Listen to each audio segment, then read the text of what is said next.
بلندی کے ضامن فرامین رحماں، چلو آؤ پڑھ لیں مضامین قرآن۔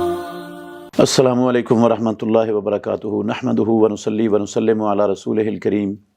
آج قیام اللیل میں 15واں پارہ پڑھا اور سنا جائے گا اللہ کی توفیق سے۔ 15واں پارہ سورہ بنی اسرائیل، جس کو سورہ اسراء بھی کہتے ہیں، اور سورہ کہف کے بیشتر حصے پر مشتمل ہے۔ سورہ بنی اسرائیل کی پہلی آیت اور سورہ کہف میں اصحاب کہف کے حوالے سے بالاختصار آپ کے سامنے گزارشات رکھوں گا۔ اسراء اور معراج، اس کا تذکرہ اللہ مالک الملک نے قرآن مجید کے اندر کیا ہے۔ قرآن مجید میں اجمالاً یہ ذکر موجود ہے، اس کی مکمل تفصیل وہ رسول مکرم صلی اللہ علیہ وسلم کی صحیح سنت اور احادیث کے اندر موجود ہے۔ یہ امام الانبیاء محمد الرسول اللہ صلی اللہ علیہ وسلم کی بعثت کے بعد ہجرت سے 1 سال پہلے، غالباً کچھ 1.5 سال کہتے ہیں، کوئی 2 سال بھی کہتے ہیں، کوئی 2.5 سال بھی کہتے ہیں، کوئی 3 سال بھی کہتے ہیں۔ بہرحال راجح قول ان سب میں سے وہ یہ ہے کہ ہجرت سے 1 سال قبل رسول اللہ صلی اللہ علیہ وسلم کو یہ اسراء اور معراج اللہ رب العالمین نے کروایا۔ یہ سیدہ خدیجۃ الکبریٰ رضی اللہ عنہا کی وفات کے بعد اور ابو طالب کی وفات کے بعد رسول اللہ صلی اللہ علیہ وسلم پریشان تھے، غم کا سال تھا یہ آپ کے لیے، تو اللہ رب العالمین نے آپ کو تسلی دینے کے لیے، آپ کی عزت اور عظمت اجاگر کرنے کے لیے، بڑھانے کے لیے اللہ رب العالمین نے یہ معجزہ آپ صلی اللہ علیہ وسلم کو عطا فرمایا۔ اسراء کہتے ہیں بیت اللہ سے لے کر بیت المقدس کے سفر کو، اور معراج یہ ہے بیت المقدس سے 7 آسمانوں تک، اور 7 آسمانوں سے کچھ اوپر سدرۃ المنتہا تک کا سفر، یہ معراج ہے۔ یہ اسراء اور معراج رسول مکرم صلی اللہ علیہ وسلم کو حالت بیداری میں اور آپ کے جسم اطہر کے ساتھ رب العالمین نے کروایا ہے۔ تمام صحابہ رضوان اللہ علیہم اجمعین، ان کا یہی عقیدہ اور یہی موقف تھا۔ دنیا میں اہل سنت والجماعت کا بھی یہی عقیدہ ہے کہ رسول اللہ صلی اللہ علیہ وسلم کو یہ معراج حالت بیداری میں آپ کے جسم اطہر کے ساتھ کروایا گیا ہے۔ قرآن مجید میں اس آیت کے اندر بھی کئی دلائل موجود ہیں۔ اللہ نے آیت کو شروع کیا ہے سبحان اللہ دی سے۔ سبحان اللہ دی کا معنی ہے پاک ہے وہ ذات جس میں کسی قسم کا نقص، عیب اور کمی ہے ہی نہیں، وہ جو چاہے کر سکتا ہے۔ اپنے بندے کو رات کے ایک حصے میں مہینوں اور میلوں اور سالوں کا سفر وہ طے کروا کے لا سکتا ہے، بہت کچھ دکھا کر۔ یہ وہ پاک ذات ہے، اس کے لیے ایسی کوئی بات نہیں ہے۔ سبحان کے لفظ سے پتہ چلتا ہے یہ کوئی جو ہے نا عام سی بات بیان نہیں ہو رہی، بلکہ خرق عادت، معجزہ کے طور پر اللہ رب العالمین اس چیز کو بیان کر رہے ہیں، جو انسانوں کے اپنے اختیار اور بس میں نہیں ہوتا۔ خواب میں تو ہر بندہ ہی وہ جو چاہے دیکھ سکتا ہے، اور وہ مسئلہ بھی کوئی نہیں ہے۔ پھر جب رسول مکرم صلی اللہ علیہ وسلم نے واپس آ کر مشرکین مکہ کو بتایا تو انہوں نے آپ کو جھٹلا دیا۔ اگر آپ خواب بتاتے تو جھٹلانے کی ضرورت ہی نہیں تھی۔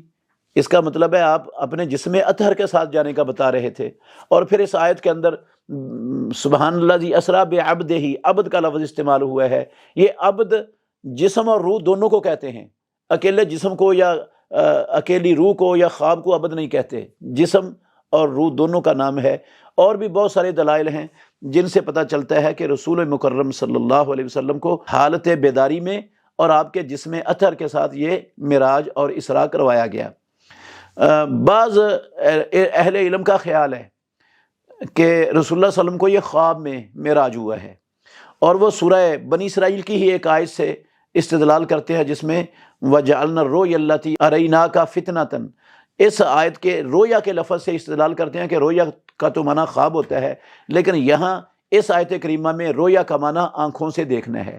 جس طرح عبداللہ بن عباس ترجمان القرآن رضی اللہ تعالیٰ عنہ وہ کہتے ہیں ہیا رؤیت عین اوریہا رسول اللہ صلی اللہ علیہ وسلم، یہ آنکھ کا دیکھنا تھا جو رسول مکرم صلی اللہ علیہ وسلم کو حالت بیداری میں دکھایا گیا۔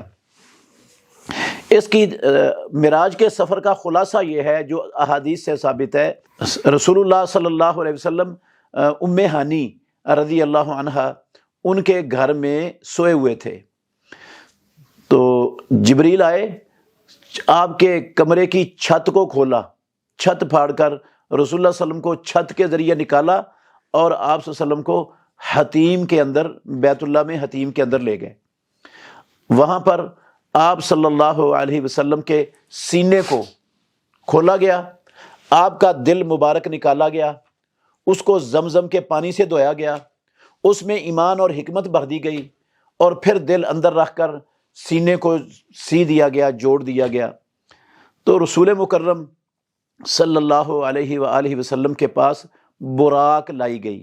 یہ براق ایک سواری ہے جو کھچر سے کچھ چھوٹی اور گدھے سے کچھ بڑی تھی، اور یہ سفید رنگ کی تھی۔ رسول مکرم صلی اللہ علیہ وسلم کو اس براق پر سوار کیا گیا حتیم سے، اور یہ براق اتنی تیز سواری ہے کہ جہاں تک اس کی نظر جاتی تھی وہاں اس کا ایک قدم پڑتا تھا۔ تو یہ بیت اللہ سے لے کر بیت المقدس تک تقریباً کوئی 40 دنوں کا سفر ہے، 1 مہینے سے زیادہ کا ہے، 40 دن یا اس سے کچھ کم جو ہے نا، اتنا سفر ہے۔ تو یہ چند لمحوں کے اندر اللہ رب العالمین نے کروا دیا۔ رسول اللہ صلی اللہ علیہ وسلم وہاں بیت المقدس پہنچے تو آپ نے اپنی براق سواری کو وہاں ایک کنڈے کے ساتھ، رسول اللہ صلی اللہ علیہ وسلم نے فرمایا جس کنڈے کے ساتھ انبیاء علیہ السلام اپنی سواریاں باندھا کرتے تھے، میں نے اس کنڈے کے ساتھ سواری کو باندھ دیا۔ مسجد کے اندر، مسجد بیت المقدس میں 2 رکعتیں ادا کی، اور پھر سیڑھی کے ذریعے محمد الرسول اللہ صلی اللہ علیہ وسلم کو آسمان دنیا پر، پھر دوسرے پر، تیسرے پر، چوتھے پر، 5ویں، چھٹے، 7ویں پر، اور پھر 7ویں سے کچھ اوپر سدرۃ المنتہا تک رسول اللہ صلی اللہ علیہ وسلم کو لے جایا گیا۔ تو جب پہلے آسمان پر گئے، دستک دی پہلے آسمان کے دروازوں پر جبریل امین نے، دربان نے پوچھا کون ہے؟ جبریل نے کہا انا جبریلو، میں جبرائیل ہوں۔ اس نے پوچھا من معک، آپ کے ساتھ کون ہے؟ تو اس نے کہا میرے ساتھ محمد صلی اللہ علیہ وسلم ہیں۔ اس نے پھر پوچھا دربان نے ارسل الیہ، کیا اس کو رسول بنا دیا گیا ہے؟ کیا پیغام اس کی طرف رسالت کا بھیج دیا گیا ہے؟ جبریل امین کہتے ہیں ہاں، ان کو رسول بنا دیا گیا ہے۔ پھر آسمان کا دروازہ کھول دیا گیا۔ پہلے آسمان پر رسول اللہ صلی اللہ علیہ وسلم کی آدم علیہ السلام سے ملاقات ہوئی، انہوں نے خوش آمدید کہا اور کہا نے مرحباً بالابن صالح والنبی صالح، اور دعائیں دیں رسول مکرم صلی اللہ علیہ وسلم کو۔ پھر اسی طرح دوسرا، تیسرا، 7ویں آسمان پر ابراہیم خلیل الرحمن علیہ السلام سے ملاقات ہوئی۔ پھر 7 آسمانوں سے اوپر سدرۃ المنتہا تک رسول اللہ صلی اللہ علیہ وسلم کو لے جایا گیا۔ وہاں پر اللہ رب العالمین نے 50 نمازیں محمد الرسول اللہ صلی اللہ علیہ وسلم پر آپ کی امت کے لیے فرض کی۔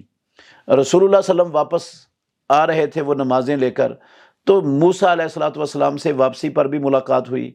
تو موسیٰ علیہ السلام نے پوچھا اللہ نے آپ کو کیا عطا کیا ہے؟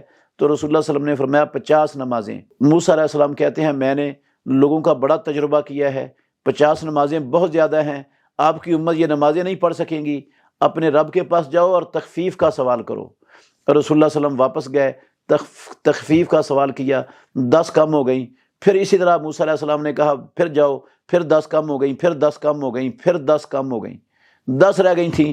پھر کہا موسیٰ علیہ السلام نے پھر جاؤ، پھر گئے، پھر 5 اللہ رب العالمین نے رہنے دی اور 5 پھر معاف کر دیں۔ موسیٰ علیہ السلام نے پھر کہا ایک مرتبہ پھر جاؤ واپس، تو رسول اللہ صلی اللہ علیہ وسلم نے فرمایا اب مجھے شرم آتی ہے اللہ رب العالمین کے پاس جاتے ہوئے۔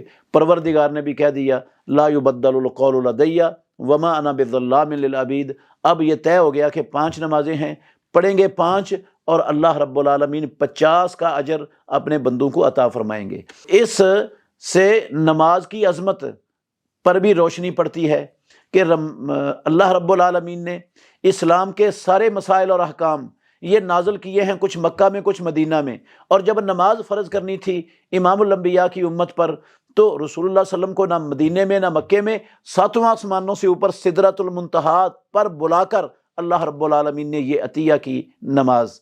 ایک اور بھی چیز دی گئی تھی، وہ یہ دی گئی تھی احادیث کے اندر موجود ہے کہ آپ کی امت میں سے کوئی بندہ کسی نیکی کا ارادہ کرتا ہے اور پھر وہ نیکی نہیں کر سکتا تو اللہ رب العالمین ایک اجر اس کے نامہ اعمال میں لکھ دیتے ہیں، اور اگر وہ نیکی کر لیتا ہے تو اللہ رب العالمین ایک کی بجائے 10 گنا اور 10 سے 700 گنا تک بھی اجر عطا فرما دیتے ہیں، فرمائیں گے۔ اور اگر کوئی بندہ گناہ کا ارادہ کرتا ہے پھر گناہ نہیں کرتا، اس کی ایک نیکی لکھی جاتی ہے۔ گناہ کا ارادہ کرتا ہے اور کر لیتا ہے تو صرف ایک گناہ لکھا جاتا ہے۔ یہ بھی عطیہ اللہ نے محمد الرسول اللہ صلی اللہ علیہ وسلم کی امت کے لیے معراج میں آپ صلی اللہ علیہ وسلم کو عطا فرمایا۔ رسول اللہ صلی اللہ علیہ وسلم جب واپس آئے تو واپسی پر بیت المقدس میں تمام انبیاء علیہم الصلاۃ والسلام کی امامت کروائی آپ صلی اللہ علیہ وآلہ وسلم نے۔ تو یہ خلاصہ میں نے آپ کے سامنے معراج کے حوالے سے رکھا ہے، جو صحیح احادیث میں بڑی تفصیل کے ساتھ ذکر ہوا ہے۔ امام ابن کثیر رحمۃ اللہ علیہ نے تفسیر ابن کثیر میں بہت زیادہ روایات بڑی ترتیب اور بڑے اچھے انداز اور اسلوب کے ساتھ جمع کی ہیں۔ جو تفصیل جاننا چاہتا ہو وہ تفسیر ابن کثیر کے اس مقام کا مطالعہ کر لے تو بڑے اس کے علم میں اضافہ ہوگا انشاءاللہ الرحمن۔ اللہ رب العالمین نے بہت سی چیزیں محمد الرسول اللہ صلی اللہ علیہ وسلم کو اس سفر میں دکھائیں۔ جنت اور دوزخ کا بھی معائنہ کروایا، آپ کو یہ براق پر سوار بھی کروایا، براق کی تیزی بھی دکھائی، اور آسمانوں کے دروازوں کا کھلنا وہ بھی، اور پھر انبیاء علیہ الصلوۃ والسلام سے ملاقات، پھر انبیاء علیہ الصلوۃ والسلام کی جماعت، بہت ساری چیزیں اللہ رب العالمین نے آپ کو دکھائیں۔ تو یہ کس تاریخ کو معراج ہوا تھا، مہینہ کون سا تھا اور دن کون سا تھا، یہ اللہ رب العالمین نے اپنی حکمت کے تحت اپنے بندوں سے چھپا لیا ہے۔ اس میں حکمت اللہ رب العالمین ہی بہتر جانتے ہیں کہ اس کی حکمت کیا ہے۔ تو اگر کوئی اس کا فائدہ ہوتا دین میں، دنیا میں، آخرت میں، تو اللہ رب العالمین ضرور اس کے دن کو، تاریخ کو اور اس کے مہینے کو محفوظ کروا دیتے۔ یہ جو مشہور ہے کہ 27 رجب کو رسول اللہ صلی اللہ علیہ وسلم کو معراج ہوا ہے، اس پر کوئی صحیح حدیث کے ذخیرے میں دنیا کے اندر موجود نہیں ہے۔ اس لیے یہ تو نہیں کہا جا سکتا۔ ادھر تو سیرت نگاروں کا، تاریخ دانوں کا اختلاف ہے، سن میں اختلاف ہے کس سال میں ہوا ہے، تو مہینے پر کیسے اتفاق ہو جائے گا اور تاریخ پر کیسے جو ہے نا وہ ثابت ہو جائے گی تاریخ بغیر کسی سند کے اور بغیر دلیل کے۔ اور پھر رسول مکرم صلی اللہ علیہ وسلم نے اپنی پوری زندگی یہ معراج کے نام پر، معراج والی رات نہ کوئی سپیشل عبادت کی، نہ صحابہ رضوان اللہ علیہ مجمعین نے کوئی خاص عبادت کی، نہ آپ نے اس کا کوئی اہتمام کیا، نہ صحابہ نے کوئی اہتمام کیا۔ اگر اس رات کوئی عبادت کرنا، کوئی لیلۃ القدر کی طرح جاگنا اور تلاوت کرنا اور دوسرے اعمال سر انجام دینا، اگر اس کی اسلام کے اندر گنجائش ہوتی تو سب سے پہلے رسول اللہ صلی اللہ علیہ وسلم تو ضرور کرتے، پیارے پیغمبر کے صحابہ کرتے۔ جب انہوں نے نہیں کیا تو اس کا مطلب ہے اس عمل کا، اس کو لیلۃ القدر کی رات کی طرح اہتمام کر کے جاگنا، عبادت کرنا، تلاوت کرنا اور دوسرے اعمال سر انجام دینا، یہ امام الانبیاء اور محمد الرسول اللہ صلی اللہ علیہ وسلم کا اور صحابہ کا طریقہ نہیں ہے۔ اور اس معراج کے موقع پر جو چراغاں کیا جاتا ہے گھروں میں اور یہ آتش بازی کی جاتی ہے، یہ تو آتش پرست مجوسی جو تھے نا ان کی مشابت ہے، اور ان کی مشابت اسلام کے اندر جائز نہیں ہے۔ محمد الرسول اللہ صلی اللہ علیہ وسلم کہا کرتے تھے کہ من تشبہ بقوم فہو منہم۔ تو یہ بالاختصار خلاصہ میں نے اسراء اور معراج کا آپ کے سامنے رکھا ہے۔ تفصیل آپ تفسیر ابن کثیر میں سے پڑھ لیں۔ دوسری صورت ہے سورہ کہف۔ کہف کا معنی ہوتا ہے کھلی اور وسیع غار، پہاڑ کے اندر جو ہوتی ہے۔ یہ صورت، اس کی فضیلت پیارے پیغمبر محمد الرسول اللہ صلی اللہ علیہ وسلم کی احادیث سے ثابت ہے۔ آپ صلی اللہ علیہ وسلم نے فرمایا جو شخص اس صورت کی پہلی 10 آیتیں پڑھ لیتا ہے اللہ رب العالمین اس کو دجال کے فتنے سے محفوظ فرما لے گا۔ ایک روایت میں آتا ہے جو اس کی آخری 10 آیتیں یاد کر لیتا ہے اللہ اس کو دجال کے فتنے سے محفوظ فرما لے گا۔ تو پہلی 10 آیتوں کی بھی اور آخری 10 آیتوں کی بھی زبردست فضیلت ہے۔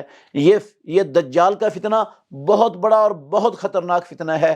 ہر نبی نے اپنی امت کو اس فتنے سے ڈرایا ہے۔ اس سے آپ اندازہ لگا سکتے ہیں یہ کتنا سنگین فتنہ ہے۔ اور جو سورت کی آیات یاد کرنے سے بندہ اس فتنے سے محفوظ ہو جائے، اس سے آپ اندازہ لگا سکتے ہیں اس صورت کی عظمت اور فضیلت کے متعلق۔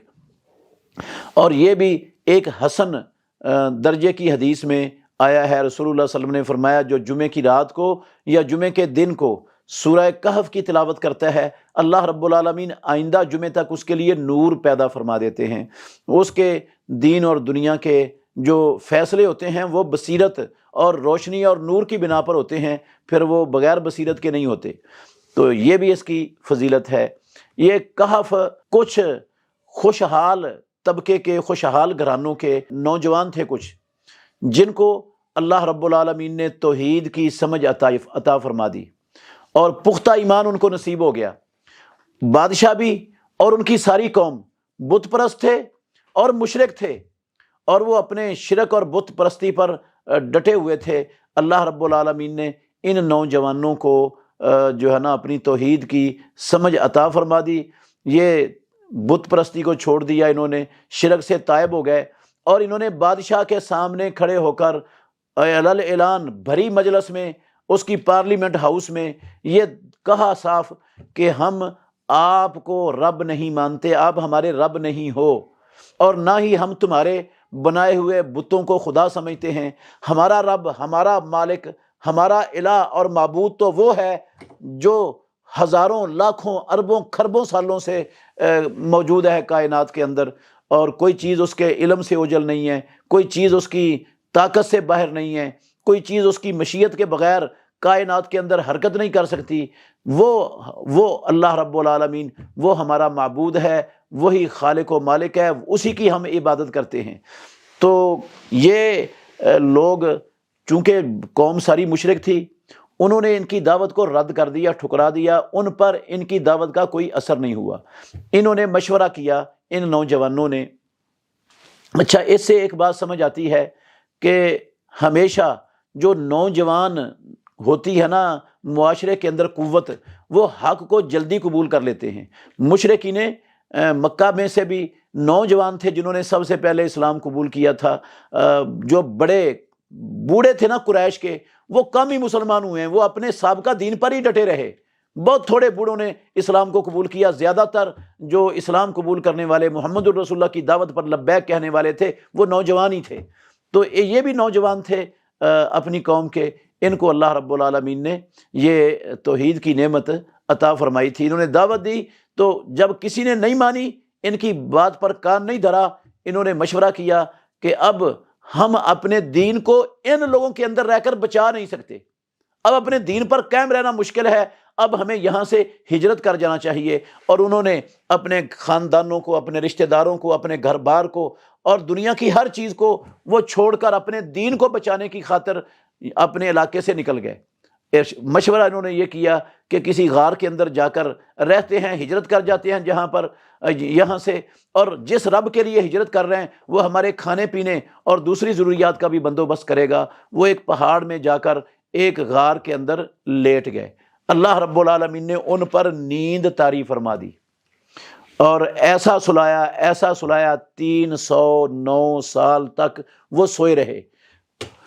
سورج کی روشنی بھی ان کو پہنچتی تھی، جتنی سورج کی دھوپ کی ان کو ضرورت تھی وہ بھی ان کو پہنچتی تھی صبح شام کے وقت، اور جس سے ان کے جسم خراب نہیں ہوئے، بالکل اسی طرح جس طرح سوئے تھے 309 سال کے بعد بھی ان کے جسموں کے اندر کسی قسم کی کوئی تغیر اور کوئی تبدیلی واقعہ نہیں ہوئی تھی۔ اللہ رب العالمین ان کے پہلو بھی بدلتا رہا۔ ان کا کتا تھا ایک، وہ دہلیز پر، غار کی دہلیز پر جو ہے نا وہ اپنے پاؤں بچھا کر وہ بھی اسی طرح سویا پڑا رہا، اور یہ بھی 309 سال تک سوئے رہے۔ ساری دنیا بدل گئی، کائنات بدل گئی۔ یہ 309 سال بعد جب رب العالمین نے چاہا تو یہ بیدار ہوئے، ان کی آنکھ کھلی، تو انہوں نے ایک دوسرے سے پوچھا کہ کتنی دیر آپ سوئے ہوں گے؟ ان میں سے ایک نے کہا کیونکہ جب یہ غار میں گئے تھے تو صبح کا وقت تھا، اب یہ ان کو عصر کا وقت لگ رہا تھا۔ ان میں سے ایک نے کہا ایک دن ٹھہرے ہیں یا دن کا کچھ حصہ ٹھہرے ہیں، دوسروں نے کچھ کہا۔ بہرحال ان کو سمجھ نہیں آئی، کیونکہ باہر تو سارا منظر ہی بدلا ہوا تھا۔ 309 سالوں میں تو منظر بدل جاتے ہیں، تو سمجھ نہیں آئی ان کو کہ مسئلہ کیا۔ کہتے اللہ بہتر جانتا ہے ہم کتنی دیر ٹھہرے ہیں۔ بہرحال تم یہ پیسے ہیں اور یہ ایک بندے کو دو اور وہ صاف ستھرا پاکیزہ اور حلال کھانا دیکھ کر لائے۔ تو وہ جو ہے نا اس سے پتہ بھی چل جائے گا حالات کا کہ کتنی دیر ہم ٹھہرے ہیں۔ تو تاریخ میں نا لوگوں نے سن رکھا تھا کہ کچھ نوجوان تھے خوشحال گھرانوں کے، بادشاہ اور قوم کے دین کے خلاف تھے، انہوں نے وہ چھوڑ کر ہجرت کر گئے تھے، چلے گئے تھے، اور ان کا دنیا نے کوئی نام و نشان نہیں دیکھا۔ یہ تاریخ میں لوگ تاریخی واقعہ کے طور پر پڑھتے تھے۔ تو جب وہ پرانے زمانے کے سکے لے کر دکان پر گئے نا، تو اس دکان والے وہ حیران ہو گیا کہ یہ تو پرانے زمانے کے سکے آپ کہاں سے؟ وہ کہتے ہیں کل تو ہم سوئے تھے۔ وہاں سے بات پھیلنا شروع ہو گئی اور لوگوں کو پتہ چل گیا کہ یہ وہی لوگ جو گئے تھے آج سے 309 سال پہلے، یہ تو وہی لوگ ہیں۔ تو پھر وہ واپس غار میں آئے جو کھانا لینے کے لیے گیا تھا، اور اللہ نے دوبارہ ان پر نیند طاری فرما دی، اور پھر وہ سو گئے، اور لوگوں نے ان کی قبر پر ایک تختی لگا دی جس پر ان کے نام اور ان کی تاریخ اور سارا کچھ لکھ دیا۔ کہف تختی کو بھی کہتے ہیں، اور کہف کھلے اور وسیع غار کو بھی کہتے ہیں۔ تو یہ واقعہ اللہ رب العالمین نے اس سورت کے اندر کہف کے اندر بیان فرمایا ہے، اور اسی بنا پر اس کا نام سورۃ الکہف ہے۔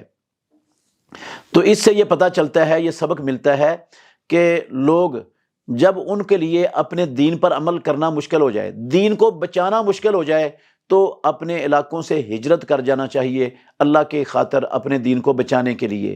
اور ہجرت کے لیے سب سے بہترین مقام وہ پہاڑ ہوتے ہیں، جس طرح حدیث میں بھی آتا ہے، رسول مکرم صلی اللہ علیہ وسلم نے فرمایا تھا خیر مال المسلم غنم یتبع بہا شعف الجبال یفر بدینہ من الفتن۔ وہ مسلمان کا سب سے بہتر مال ایک وقت آئے گا، وہ بکریاں ہو جائیں گی جن کو لے کر وہ پہاڑوں کی چوٹیوں پر اور بارش کے برسنے کی جگہوں پر گھومتا پھرے گا، اپنے دین کو فتنوں سے بچا کر بھاگ جائے گا۔ یہ پہاڑ جو ہے نا اس کے لیے سب سے بہترین ملجا اور پناہ کی جگہ ہوتے ہیں۔ تو رسول مکرم صلی اللہ علیہ وسلم کو جب قتل کرنے کا مشرکین مکہ نے منصوبہ بنایا، تو آپ ابو بکر صدیق رضی اللہ عنہ کو ساتھ لے کر نکل گئے، اور آپ نے بھی غار ثور کے اندر، جو ثور پہاڑ کے اندر غار تھی، اس میں پناہ لی۔ وہاں اللہ رب العالمین نے دشمن کی شر سے اور نقصان سے آپ کو محفوظ رکھا۔ تو ہجرت کر جانی چاہیے ایسے علاقے سے جس علاقے میں بندے کو اپنے دین پر قائم رہنا اور اپنے دین کو بچانا مشکل ہو جائے۔ ویسے بعض لوگ اس سے رہبانیت کا استدلال کرتے ہیں، رہبانیت اسلام کے اندر نہیں ہے۔ ورہبانیت ابتدعوہا، یہ عیسائیوں نے خود گھڑی تھی۔ یہ تو کافروں سے الگ ہوئے تھے، اپنوں سے الگ ہونا نہیں، اپنوں کے ساتھ رہنا یہ بہتر ہے، افضل ہے اور اولا ہے۔ المومن القوی خیر و احب الی اللہ من المؤمن الضعیف ہے۔ اور یہ بھی حدیث میں آتا ہے کہ وہ مومن جو لوگوں کے ساتھ رہتا ہے اور ان کی تکلیفوں پر صبر کرتا ہے، وہ افضل اور بہتر ہے اس سے جو لوگوں کی تکلیف سے بچنے کے لیے الگ تھلگ ہو جاتا ہے۔ تو اللہ تعالی ہمیں سمجھنے کی اور عمل کرنے کی بہترین صدقہ جاریہ حاصل کرنے کے لیے اس ویڈیو کو لائک، کمنٹ اور شیئر کرنا مت بھولیں۔